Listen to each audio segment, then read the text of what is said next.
And so Pinocchio is left without the guidance of conscience, and the cricket is trying to figure out how to get off Pleasure Island. But he goes through the gates and he sees what's actually going on. And what's going on is that the coachman has this like slave boat down in the bowels of the island, and he's got all these black suited minions with the glowing eyes working for him, and they're rounding up what look like donkeys. And so they're beasts of burden, right? And so there's an idea here that if you pursue impulsive pleasure to the detriment of the development of your character, you're going to end up a beast of burden. You're going to end up a slave to a tyrant. And that's exactly right. And so anyways, the cricket doesn't, you can see one of those black suited horrors here hauling donkeys out of this crate, and one of them has a hat on, and they look very sad. And they're in different crates, and one of them says sold to the salt mines, and one says sold to the circus. And so they're shipped off to be slaves, roughly speaking. And they look very sad. And then one of them gets hauled out of a crate, and he's still got a hat. He has a hat on and a sweater, and he can still talk. He's a boy, it turns out, that's been half transformed into a jackass, a braying jackass, prior to being enslaved. And so that's another thing that's quite interesting about the story. You know, it also makes the case that if you replace your voice with stupid braying, that the probability that you're going to become enslaved by a tyrant is extraordinarily high. And I always can't help but think about ideologues in that manner. You know, Solzhenitsyn wrote about the radical left ideologues that got thrown in the Gulag Archipelago. You know, so they were party stalwarts. This happened to a lot of people. True believers who were vacuumed up by the Stalinist machine and thrown into the Gulag anyways. And he said that those people suffered in some ways more than everyone else because, what did he say? They were bit by the beloved hand that fed them. And so the first while when they were in the camps, Solzhenitsyn really didn't know what to do with people like that, because on the one hand, well, they were in the camps and wasn't that awful, and they've been torn away from their families and, you know, stripped of all their identity and their status, and so that's pretty rough.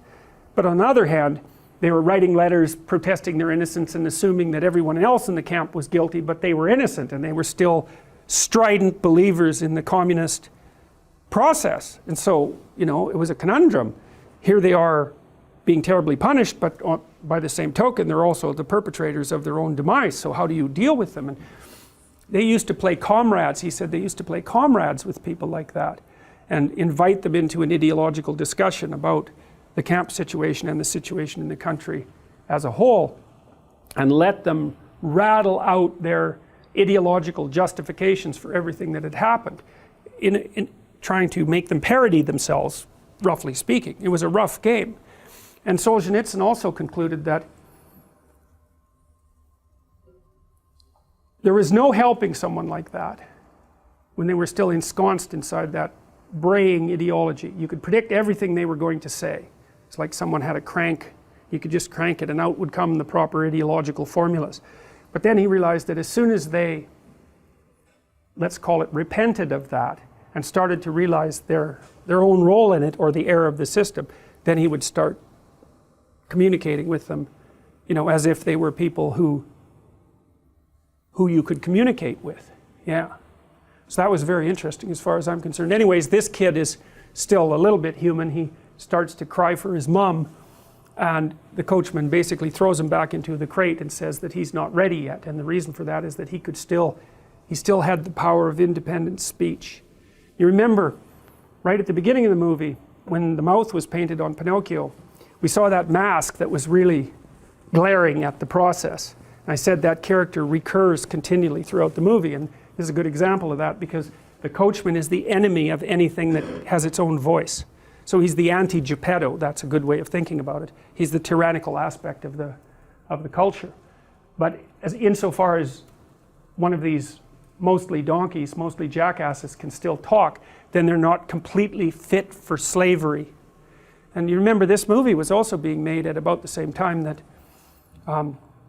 the Nazi transformation of Germany was taking place. And so all these terrible underground things, you know, this process whereby people were being reduced to ideological slaves, say, And in this terrible process, that was all playing out in Europe in a very big way.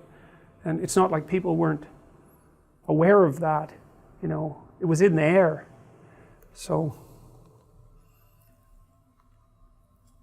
anyways, the donkeys, the jackasses that can still talk, are crying and complaining and repenting, and the coachman turns into a full tyrant again and cracks a whip, if I remember correctly, and says, "You've had your fun and now you're going to pay for it." So the cricket gets word of all this, he gets wind of it, he starts to understand what's happened, is that all these bad kids were enticed out onto this island so that they could be enslaved.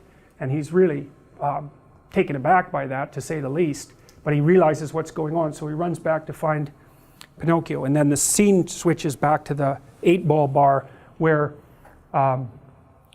Lampwick is drinking beer and complaining about what the conscience said. You know, because he's kind of guilty and ashamed, but he won't admit it, because he doesn't admit anything. He knows everything. He's not going to admit anything about himself that isn't perfect. He's a real totalitarian in training. And he drinks this beer and he's laughing about the conscience and putting him down. And then he says, well, what does he say exactly? What does he think I am, a jackass or something like that? Maybe that's not the words exactly. And then he grows these ears. And Pinocchio sees that and immediately takes a look at the beer and stops drinking it. And then Lampwick transforms one more time and his face turns into the face of a donkey. And he's laughing still. And then his hands, oh yes, he laughs and he starts to bray like a jackass. And he's horrified by that. And then Pinocchio laughs and the braying comes out as well. And so now they're absolutely horrified. And Lampwick actually figures out what's going on. He figures out that he's been tricked and that he's transforming, and he's completely horrified by it. He becomes conscious of what's happening to him. And there's one particularly, I would say, dramatic scene where his hands have transformed into hooves and he's kicking and leaping around the room in panic, and he comes up to a mirror and sees himself as a jackass, and then he turns around and breaks the mirror. And so, you know, he's self-conscious for a moment, then he destroys his capacity for self-consciousness, then he transforms entirely into a jackass. He's farther down the road than Pinocchio, and he comes crawling to Pinocchio to save him and asks that the conscience comes back so that he can get out of this, but of course it's a bit too late. And so then Pinocchio grows jackass ears, and he's absolutely terrified by it as well. He knows what's coming, and the cricket comes back and guides him off Pleasure Island. And so then they end up on a cliff, because this is an island after all, and they have to jump into the unknown, right, out of this impulsive adolescent hedonic playground into the unknown, and that's how they escape.